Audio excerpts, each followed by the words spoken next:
Hello friends. So today's topic is the VLSI versus embedded system. The reason behind choosing this topic because these are the two very emerging technologies the students or the people are in working in this domain. So we need to understand what is the VLSI and what is the embedded system. So everyone knows the embedded system. In our engineering curriculum also we have studied various embedded subjects starting from the microcontroller 8051 to the Cortex processor or Cortex family controller, ARM controller. So various controllers we have studied in our engineering studies. So what is the embedded system? So keyword embedded itself is says it is combination of various components. Rather I will say it is a combination of your microprocessor, it is a combination of your memory elements, it is a combination of some power management circuits, some control circuits. All these together becomes a embedded system. The embedded systems are designed to do a very specific applications or it does very specific functions predefined in its logical sections. So we'll take an example of very basic embedded system microcontroller 8051. So we all studied this 8051 in our engineering studies. The microcontroller architecture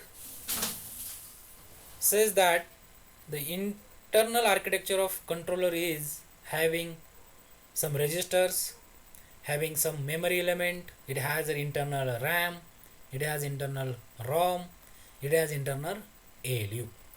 So these all building blocks are used for some specific applications. The embedded system is either based on the microprocessor or the microcontroller, and this microcontroller has predefined logic, or we can say it has a predefined functional blocks. So that's what embedded system is also called as a application specific system. So we'll take further explanation by taking one of the example. So we'll take an automobile industry. So everyone knows the vehicle, the car, or we can say any automobile industry has a lot of embedded applications. So if you see, there are various embedded technology used in the automobile industry.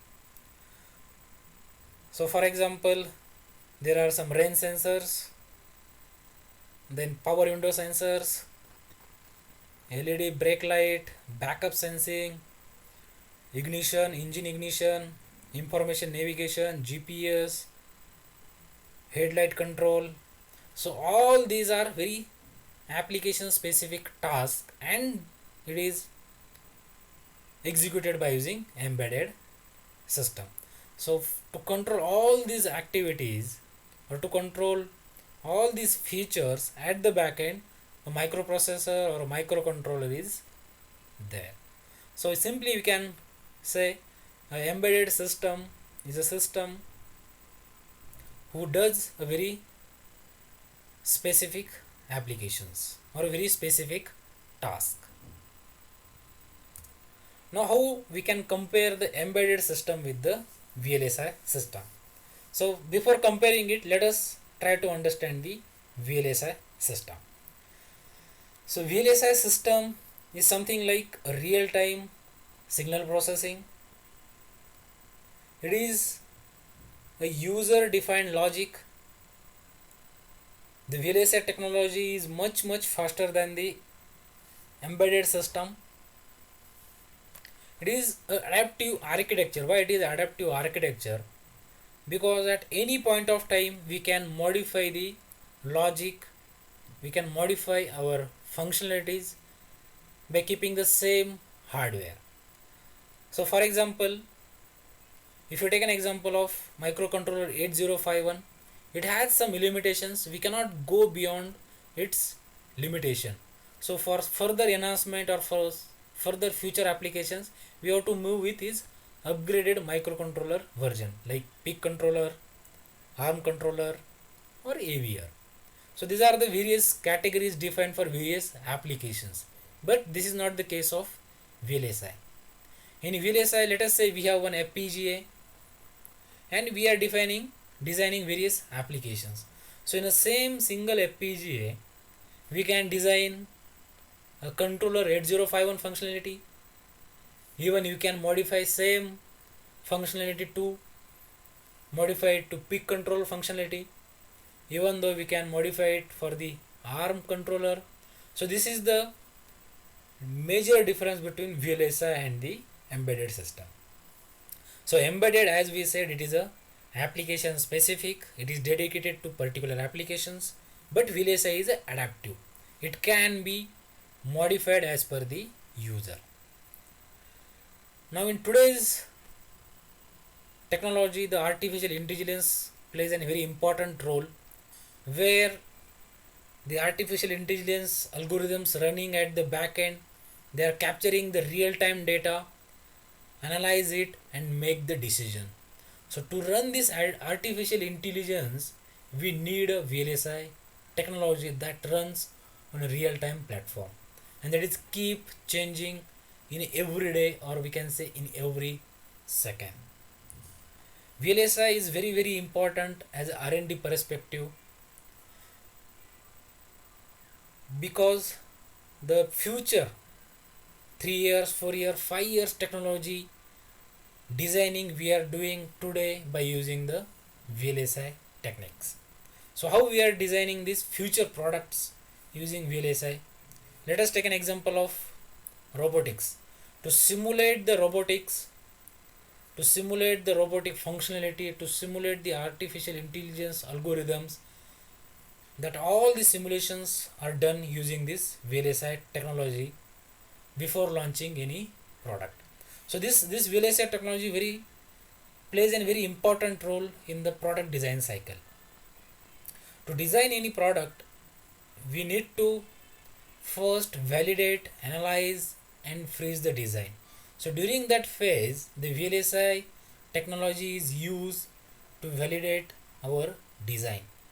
Once the design is validated in the initial stages, then it will go for the fabrication. So simply we can conclude like this: VLSI is something like the core of our electronics field, and embedded is the application on top of the VLSI technology. So VLSI is always a core of all the electronics fields. So we'll give one of the example. So VLSI is like something like our mathematics in our engineering studies. So we studied mathematics 1, mathematics 2, mathematics 3, and depends on the its implementation. As well as we studied Fourier series, Laplace transform, Z transform, various mathematical calculations we are doing. But in real life scenario, we never seen this actual its visibility in front of our applications. But at the back end, it is running, it is executing, and it is using. In the same way, the embedded we are seeing in real time in front of our day-to-day life, but at the back end of embedded system, VLSI technology is there. So let us take an example of our mobile phone. The mobile phone is built of a microprocessor. Let us take an example of Qualcomm Snapdragon. So this processor is designed, developed and fabricated in a VLSI technology, and then further it is given or it is applied in the embedded system to do a various specific tasks and to become a complete mobile handset. So we can say VLSI technology is always at the back end of our embedded system. Embedded system is the application level system. So this is all about the difference between embedded system and VLSI system. I hope you people have understood the basic difference between VLSI and embedded system. Thank you.